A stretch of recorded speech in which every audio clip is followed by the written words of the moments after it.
Buenos días a todos.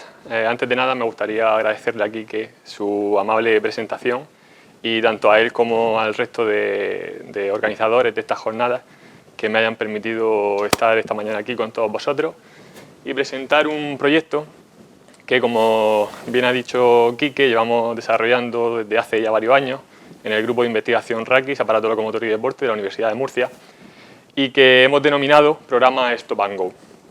Un proyecto en el que algunos de vosotros ya tengáis unas nociones generales, bien porque habéis colaborado en esas famosas jornadas de mediciones que llevamos desarrollando desde hace ya varias temporadas, o bien porque algunos habéis colaborado como evaluadores. Veo por aquí a algunos de ellos. ¿De acuerdo? Hoy vamos a ver de dónde surge este proyecto y qué cuestiones o qué preguntas queremos resolver con este tipo de trabajo. La mayoría de vosotros habréis... perdón, no se ve bien. Habréis escuchado, habréis visto, habréis oído esa frase que se enuncia en esta diapositiva, la del deporte es la mejor medicina. Y de hecho, esta es una de las razones por las que estamos la mayoría de todos aquí hoy. Todos nos dedicamos al deporte por eso, porque creemos en los beneficios que el deporte tiene sobre el estado de salud tanto físico como también mental y social de cualquier persona que practique actividad física. Y sobre todo, especialmente en nuestros niños y adolescentes. Es una población que, como han hecho otros ponentes anteriormente, es la que vamos a centrar esta presentación, ¿de acuerdo? Pero, como toda medicina o como todo medicamento, ahora estamos muy acostumbrados con esto de las vacunas. El deporte también tiene unos efectos secundarios, que serían esas famosas lesiones deportivas. Pues bien, este es el tema central de este programa, el programa Stop and Go, en el que tratamos de reducir estos efectos secundarios, estas lesiones deportivas en nuestros jóvenes practicantes, para así incrementar los beneficios que obtienen de practicar de forma regular ejercicio físico. Para ello, pues diseñamos esa hoja de ruta, que podéis ver abajo.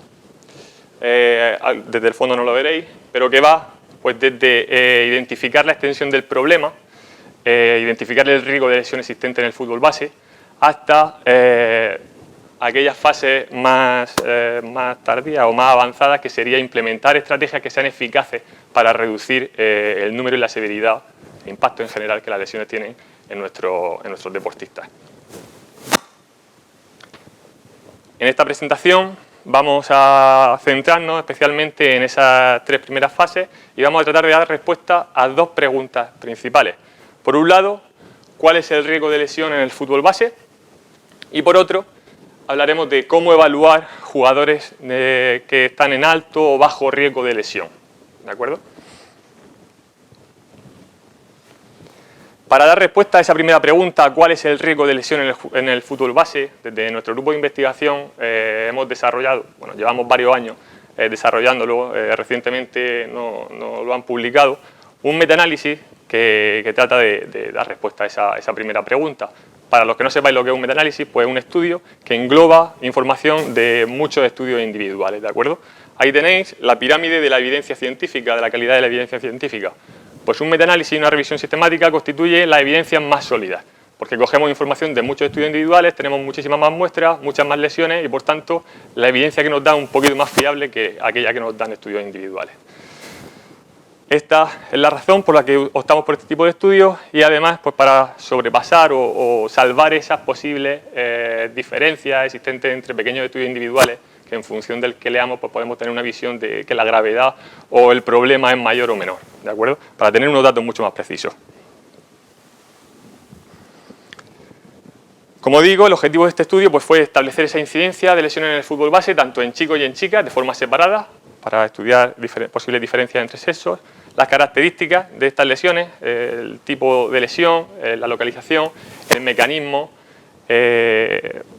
un poquito todo esto, y también si había diferencias por nivel de rendimiento o por categorías de edad. Para ello, pues llevamos a cabo un proceso que está ahí muy resumido, solo para que sepáis pues el trabajo que lleva a hacer todo este tipo de estudios. Realizamos una selección de estudios, todos aquellos estudios que daban incidencia de lesiones en jóvenes jugadores, es decir, hasta 19 años de edad o inferior, y incluimos todos los estudios que se habían publicado hasta enero de 2021. para que veáis que la información que estamos aportando aquí hoy es información muy actualizada, es lo que está sucediendo actualmente, ¿de acuerdo?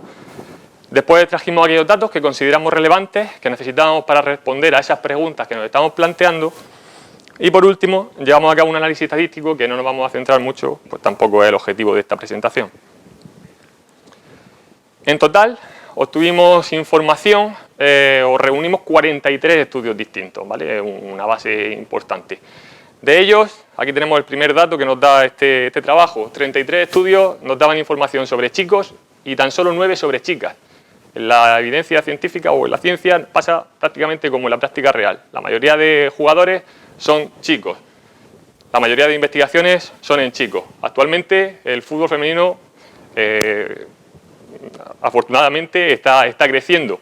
La ciencia poco a poco se está dando cuenta de ello y también está investigando más en chicas, ¿de acuerdo? Esperemos que en unos pocos años tengamos mayor evidencia o evidencia más sólida también para este sexo. Como resultados principales obtuvimos unas incidencias de lesión bastante similares entre sexos para estas edades. Incidencias que van desde las 6 y 7 lesiones por cada 1000 horas de exposición, distribuidas en 3 lesiones por cada 1000 horas de exposición en entrenamiento y 14-15 en partido. ¿De acuerdo? Lo primero que vemos aquí es que la incidencia de lesiones, el número de lesiones que se producen en partidos, son superiores a las que se producen en entrenamiento. Estamos todos de acuerdo, ¿no? Hasta 5 veces superiores. Pero me diréis, Fran, sí, pero 3, 14, 7 por cada 1000 horas de exposición, ¿eso es mucho? ¿Es poco? ¿Qué es? Para una persona que no está acostumbrada a leer incidencia, a leer este tipo de estudios, pues es difícil de interpretar. Pero para facilitarle un poquito más la interpretación de estos resultados, vamos a aceptar una serie de premisas, ¿de acuerdo? Aceptamos que el valor promedio de jugadores por equipo sea de 20 jugadores, ¿vale?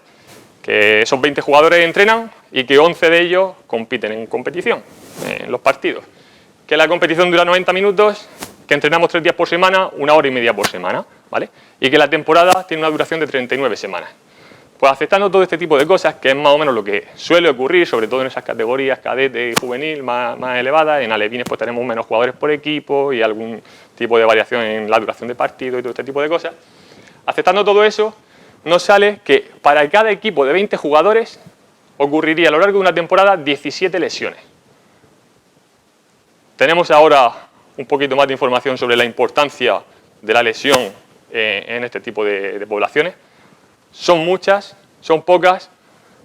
Si a un padre o a una madre que va a apuntar a su hijo a un equipo de fútbol, le decimos que en su equipo, que son 20 jugadores, se van a repartir 17 lesiones entre todos ellos, puede ser una para cada jugador o algún jugador puede tener 2 o 3, ¿vale?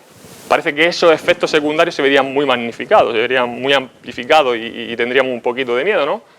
Pues, chicos, esto lo que nos dice especialmente es eso, que tenemos que hacer un esfuerzo por reducir la incidencia de lesiones en el fútbol base. Pero es que además, comparando estas incidencias, tanto las totales en partido y entrenamiento, con otros deportes colectivos, como puede ser el baloncesto, el balonmano o incluso voleibol, vemos que el fútbol sigue siendo el deporte que más incidencia de lesiones presenta, superior a estos otros deportes, tanto totales como entrenamiento, como partido, como digo. Sí que es verdad que hay una similitud en el patrón de lesiones en partido, que siempre es superior a la de entrenamiento, pues podríamos atribuirlo perfectamente a demandas físicas de los partidos, que son superiores a los de los entrenamientos, hay más colisiones, hay más contactos, hay más situaciones de riesgo, hay mayor incertidumbre, no sabemos lo que va a hacer nuestro adversario, y sobre todo también a las políticas de selección de jugadores. Hay entrenadores que utilizan el mismo 11 titular, un partido, otro, y después algunos ni consumen el número de cambios permitido.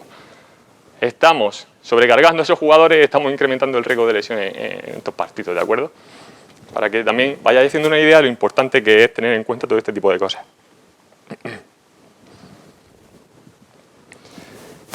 ¿Y dónde se producen la mayoría de las lesiones? ¿Cuál es la localización de las lesiones? Pues la mayoría de las lesiones, tanto en el fútbol base como en otros deportes colectivos, ocurren en extremidades inferiores.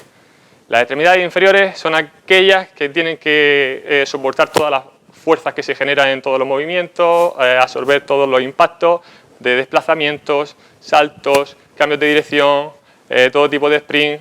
Al final, pues son las que mayor se ponen en gran parte a ese riesgo de lesión.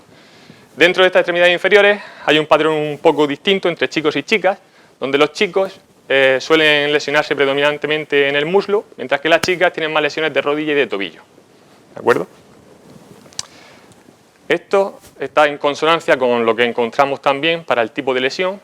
En chicos encontramos que el tipo de lesión más común es la lesión muscular y tendinosa, mientras que en chicas las lesiones que predominan podrían ser esas articulares y ligamentosas, ¿vale? Chicos, muslo, muscular y tendón; chicas, rodilla y tobillo, lesiones ligamentosas, ¿de acuerdo? Hay estudios ya individuales que nos hacen esta especie de matriz de riesgo, donde nos indica que aquellas lesiones en chicos más frecuentes y con una gravedad importante que tenemos que atender serían las lesiones de musculatura isquiosural, rotura de musculatura isquiosural, desgarros, distensiones, mientras que en chicas también nos indican, aquí abajo podéis ver este piquito que hace referencia a las mujeres, que las lesiones de ligamento cruzado anterior, una lesión muy severa, es 5 y 6 veces más frecuente en chicas que en sus iguales masculinos, ¿de acuerdo? En cuanto a la gravedad de las lesiones, vemos que afortunadamente la mayoría de las lesiones son de poca gravedad, de 1 a 3 días de baja, pero quiero que hagamos hagamos un inciso en las lesiones moderadas y severas, que constituyen también una importante proporción de las lesiones que ocurren en el deporte, y especialmente en esas severas, que aunque a estas incidencias parezcan bajas, si utilizamos esa serie de criterios, aceptamos esa serie de características que hemos visto también para establecer que eran 17 lesiones por cada equipo de 20 jugadores a lo largo de una temporada, si hacemos caso a esos criterios que hemos establecido como predominantes en la mayoría de los equipos, encontramos que 2 lesiones serían severas a lo largo de una temporada para un equipo de 20 jugadores. Las lesiones severas lo que nos llevará es a que esos jugadores estén durante más de 28 días de baja, durante más de 28 días sin poder beneficiarse de los beneficios que implica practicar deporte. Pero no solo eso, es que cuando vuelva a competir, cuando vuelva a reunirse con su grupo, con su equipo, con sus compañeros, también habrá perdido esa adaptación, esa competencia motriz que han adquirido todo esto durante ese mes que ha estado de baja. Va a ir siempre con un poquito más de retraso con respecto a sus compañeros.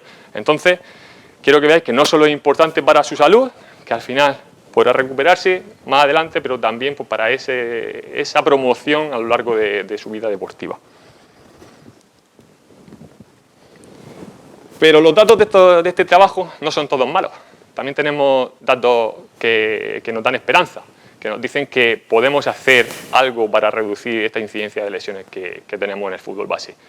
La mayoría de las lesiones nos dicen que son traumáticas y sobre todo que son sin contacto, que son lesiones sin contacto. Por lo tanto, hay muchas investigaciones previas que nos dicen que este tipo de lesiones se pueden prevenir o podemos evitar la gran parte de estas lesiones, ¿vale? Tenemos esa esperanza de que aplicando entrenamiento adecuado, entrenamiento óptimo, podamos evitar que ocurran este tipo de lesiones, podamos reducir gran parte de las lesiones que están ocurriendo ahora mismo en el fútbol base. Después hablaremos un poquito más de esto. También, como he dicho, uno de los objetivos era comparar entre niveles de rendimiento aquellos jugadores de élite que compiten en academias de equipos de primera división, en selecciones autonómicas o selecciones nacionales, y aquellos jugadores que se considerarían subélite o amateur, jugadores con los que la mayoría de nosotros hemos trabajado todos estos años. Pues, como es de esperar, aquellos jugadores de élite parece que tienen una ligera mayor incidencia de lesiones, pero que va sobre todo guiada por una incidencia de lesiones superior en partidos, ¿vale? De esos 18 hasta esas 11 en jugadores amateur. También parece evidente que las demandas físicas en un partido de élite no van a ser las mismas que en un partido amateur, que esa agresividad en el juego podría incrementar ese riesgo, pero también es verdad que los jugadores más habilidosos normalmente los subimos a que compitan con el equipo de categoría superior, muchas veces. Y aparte compiten con las selecciones, y aparte compiten sábado en su equipo y domingo en el equipo de categoría superior o viceversa. Estamos incrementando tanto su carga, su exposición al contexto que me va a generar la lesión, como el riesgo de competir contra jugadores mucho más maduros, mucho más grandes, mucho más fuertes que él. ¿De acuerdo? Y por último, en este trabajo estudiamos cómo evolucionaba esa incidencia en diferentes categorías de edad. Dividimos entre jugadores que pertenecían a la categoría Levin, sub-12 o inferior, jugadores que estaban en esa franja de infantil cadete, de 12 a 16, y aquellos jugadores juveniles. Y vimos un incremento progresivo desde aquellos más pequeños a medida que se iban acercando a la edad adulta, ¿vale? Que aquellos jugadores juveniles eran los que más riesgo de lesión tenían, igual que pasaba antes con la élite. Esto estaba guiado pues, por una mayor incidencia de lesiones en competición. Pero, chicos, no cometamos el error de creer entonces que el riesgo está en los juveniles, que el riesgo está en esas edades más mayores, ¿vale? Porque esos jugadores infantiles y cadetes también tienen una incidencia muy alta. Recordemos que para establecer ese criterio de 17 lesiones por cada 20 jugadores en un equipo a lo largo de una temporada, eran 3 lesiones en entrenamiento y 14 en partido. O sea, que es justo lo que está ocurriendo en infantiles y en cadetes. Pero no olvidemos tampoco que es que además de esa alta frecuencia de lesiones a estas edades, el impacto que tienen las lesiones en esos grupos es bastante mayor. No solo que los más jóvenes, sino también que los juveniles. El impacto que tienen estas lesiones, los días de baja que se tiran estos jugadores, son más que los jugadores juveniles cuando ocurre una lesión deportiva, ¿vale? Además, las lesiones por sobreuso se incrementan hasta 5 veces en comparación con el resto de grupos. ¿Esto por qué puede ocurrir? Pues en esa franja de infantil juvenil de 12 a 16 años está ocurriendo un proceso acelerado o se está produciendo una aceleración del proceso madurativo, mejor dicho. Esta aceleración del proceso madurativo nos está sobrecargando nuestra estructura musculoesquelética de forma natural, ¿vale? Nuestro deportista está experimentando ese tirón puberal que todos conocemos, ese jugador que pasa de medir 1,50 a medir 1,70 en tan solo unos meses. Y esto está generando una sobrecarga en mis articulaciones, en mis huesos, en mis músculos. Si nosotros a estos jugadores los estamos subiendo a competir con la categoría superior, están trabajando muchísimo en entrenamiento, apenas le damos descanso en los partidos, estamos sobrecargando, estamos incluyendo más carga a esa sobrecarga ya natural existente.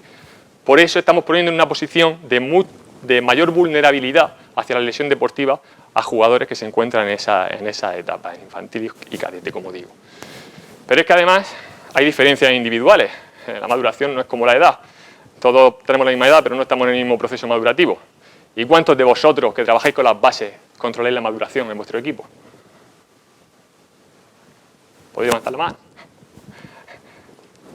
Muy poca gente. En el extranjero, por conocimientos que tengo ya de Reino Unido hablando de allí, parece que en las academias más profesionales que pertenecen a equipos de la Premier es algo ya que se ha institucionalizado, ¿vale?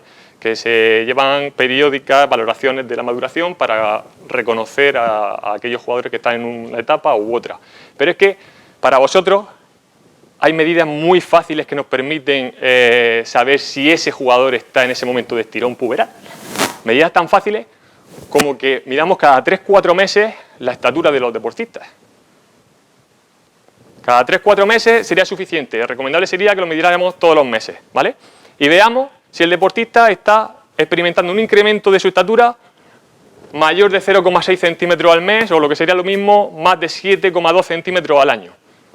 Eso nos estaría diciendo que el deportista se encuentra en un periodo de rápido crecimiento y que debemos de bajar carga de entrenamiento, enfocar los ejercicios en la técnica de trabajo y no en ese incremento del volumen o de la intensidad, ¿vale? Y evitar que aparezca esa sobrecarga que exceda los límites de nuestros tejidos y provoque la lesión deportiva. Por tanto, hemos visto que la frecuencia de las lesiones a estas edades es importante, que la severidad o que aquellas lesiones más severas pueden tener una relevancia también importante. Recordemos que eran 2 por cada 20, más o menos. Y me diréis, Fran, entonces, ¿cómo reducimos esta incidencia y esta severidad de las lesiones en mi equipo? ¿Cómo lo reduzco? Pues bien, aquí nos planteamos 2 caminos. Antes Javi Madrid también ha planteado el tema de los caminos. tenéis dos caminos que podéis elegir para recorrer. Por un lado, tenéis un camino un poquito más corto. Los dos caminos son totalmente legítimos, están apoyados en evidencia científica y será una buena decisión. Ya os digo eso. Ahora diré cuál preferimos nosotros como grupo de investigación después de todo lo que hemos ido estudiando. Pero tenéis un camino corto que sería: aplico programas estandarizados que ya se han publicado por asociaciones tan importantes como la FIFA, como el FIFA 11 Plus, FIFA 11 Kids o FIFA 11 para hombro, para porteros, que justo estábamos hablando de esto ahora. Algunos los conocéis, no sé si todos, si lo habéis aplicado. Estos programas han mostrado reducir la incidencia de lesiones, reducir aquellas lesiones que son más severas y además también incrementar algunas medidas del rendimiento, algunos parámetros del rendimiento. O sea que son buenas estrategias. El problema radica en que son descontextualizadas, no las podemos integrar en algunas ocasiones dentro de nuestro contexto, no tenemos suficientes recursos temporales, disponemos de poco tiempo en las sesiones de entrenamiento, bien no tenemos recursos materiales. Estos no usan material, pero sí que hay otros programas, bueno, el de hombro sí, que necesitan de material adicional. Entonces, pues no está muy adaptado a nuestro día a día, a la realidad con la que estamos trabajando. Por otro lado, la individualización. Es un programa, es arroz para todos, lo conocemos como arroz para todos. Es un programa, es una receta que todos van a recibir lo mismo y en el mejor de los casos, bueno, no va a tener variabilidad, pero en el mejor de los casos pues tiene variabilidad de 3 niveles de progresión, 3-4 niveles de progresión, donde podemos optar por un ejercicio un poquito más complejo, otro un pelín más complejo y otro un pelín más complejo. Pero no hay ingenio, el entrenador al final es como una persona que podría verse como prescindible porque no puede aplicar su conocimiento, tantos años de formación para no poder decidir qué tipo de ejercicio le va a pasar a mis jugadores, ¿vale? Al final pues se ve como eso, como una herramienta prescindible que es un mero transmisor de un manual a la práctica del ejercicio de sus propios jugadores. Entonces, para vosotros, que sois personas ya bastante formadas, nosotros proponemos el camino largo. Un camino que es un poquito más largo, solo un poquito, ahora veremos por qué. En el que tenéis que hacer una parada, por esto del stop and go, tenemos que hacer una parada, tenemos que valorar los déficits que tienen mis deportistas, valorar los requerimientos, las necesidades que tiene y a partir de ahí proponer medidas que sean individuales para cada deportista y que mejoren aquellos déficits que hemos detectado.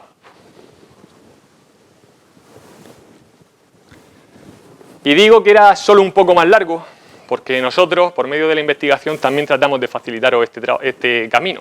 Os ayudamos a recorrer una parte, os llevamos en coche un trayecto para que sea un poquito más corto. Nosotros ya hacemos el trabajo grande de valorar muchísimos factores de riesgo que han sido propuestos en la literatura científica, ¿vale? En este trabajo hasta 135 variables distintas. No tenéis recursos temporales para hacerlo. Tampoco tendréis recursos humanos porque necesitáis bastante gente.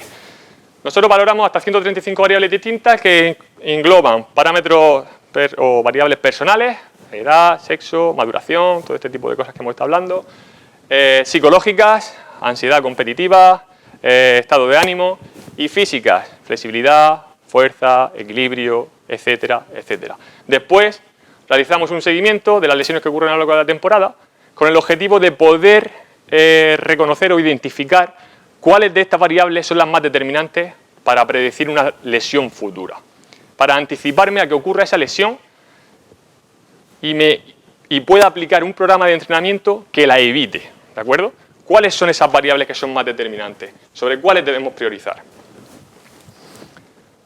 Para ello, pues, no solo tenemos todas esas variables, sino que después aplicamos pues, un procesamiento de datos un poco complejo, basado en técnicas de aprendizaje automático, de Machine Learning, que habréis escuchado para otro tipo de cosas. Evaluamos una serie de modelos y vemos cuál es el que mejor nos predice pues, esa futura lesión, cuál es el que nos da aquellas variables que mejor nos van a predecir esa futura lesión, para quedarnos con esas. Y este modelo, el que mejor predice, nos dice que seríamos capaces de reducir o evitar una de cada 2 lesiones que se va a producir a lo largo de una lesión deportiva. Si somos capaces de identificar esos déficits y somos capaces de aplicar un entrenamiento que los mejore, ¿vale? Una de cada 2 lesiones. Pasaríamos de esas 17 en un equipo de 20 a 9 lesiones.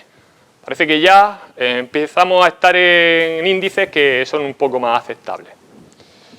Pero es que además no solo nos dice esto, que podemos predecir una de cada 2, sino que es bastante sencillo a nivel de tiempo, porque tan solo necesitamos valorar 6 variables. Con solo 6 variables, en 10-15 minutos para cada jugador, tendríamos esa información recogida.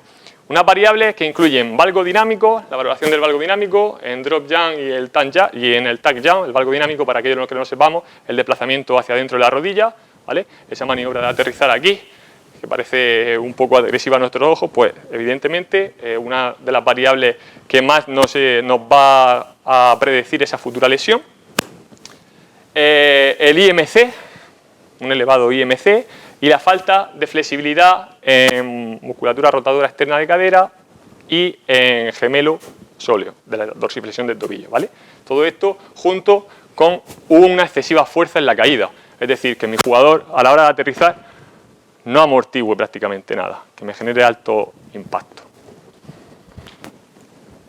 Pero es que esta valoración, esta predicción la podemos hacer con test de campo, test a los que todos vosotros tenéis acceso, ¿vale? Test que vosotros con una formación estándar podéis pasar, con una fiabilidad adecuada, aceptable, o bien que podéis poneros en contacto con nosotros. Decía muy bien Quique que la universidad está para eso, podéis poneros en contacto con nosotros y establecemos colaboraciones. Nosotros hemos estado valorando a Cartagena este mes de septiembre con un convenio que tenemos firmado con ellos, en el que hemos valorado a equipos de todas las categorías, ¿vale? Pues todo esto nosotros podemos echar una mano, no solo en valoración, sino también en formación.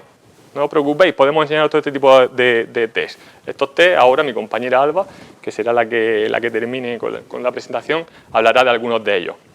Test, como digo, que son de campo, como un drop jump, caída de un cajón, un tag jump, una hoja de observación y ya está, que realice el chico salto durante 10 segundos, valoración antropométrica de peso y talla para calcular el IMC, un CMJ y el Run Sport, una herramienta de mi compañero Antonio Cejudo, donde se valora la angulación y a partir de ahí extrapolamos que ese rango de movimiento sería un déficit de flexibilidad, ¿vale?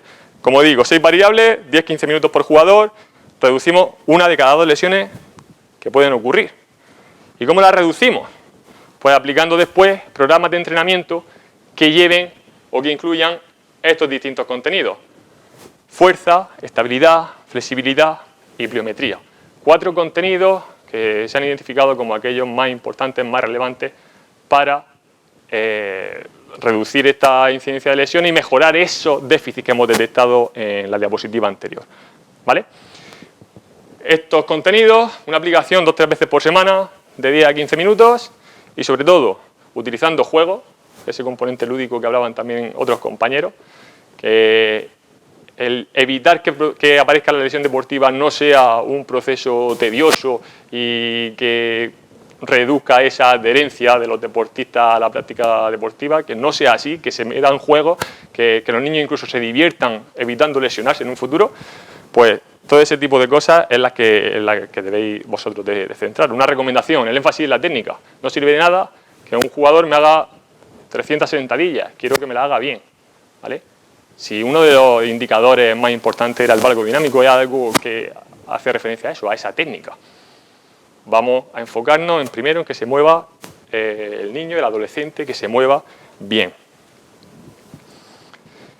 Y ya por último, para terminar y para que sepáis por dónde vamos, cuál es el último paso o de los últimos pasos que estamos dando en este proyecto, pues facilitaros todavía más ese entrenamiento, ese diseño de tareas, ese diseño de vuestros entrenamientos para mejorar la condición física, mejorar esos déficits detectados. Lo que buscamos es si todos los componentes tienen que tener el mismo peso, si en caso de restricciones temporales podemos priorizar un componente sobre otro y aún así reducir el número de lesiones y mejorar esos déficits, ¿de acuerdo? Esto lo estamos haciendo pues para ver un poquito de eso. Si en esos 10-15 minutos tenemos que aplicar todos los contenidos que hemos visto, estabilidad, fuerza, pliometría y flexibilidad, o bien podemos trabajar con tan solo uno de ellos, 2 de ellos, cuáles de estas combinaciones son las que más nos va a ayudar a lograr el objetivo que tenemos común. Y ya, pues nada, cierro aquí. Muchas gracias a todos por vuestra atención, cualquier duda que tengáis. estamos en contacto, me la podéis hacer tanto ahora como por email, por Twitter, como queráis. Muchas gracias.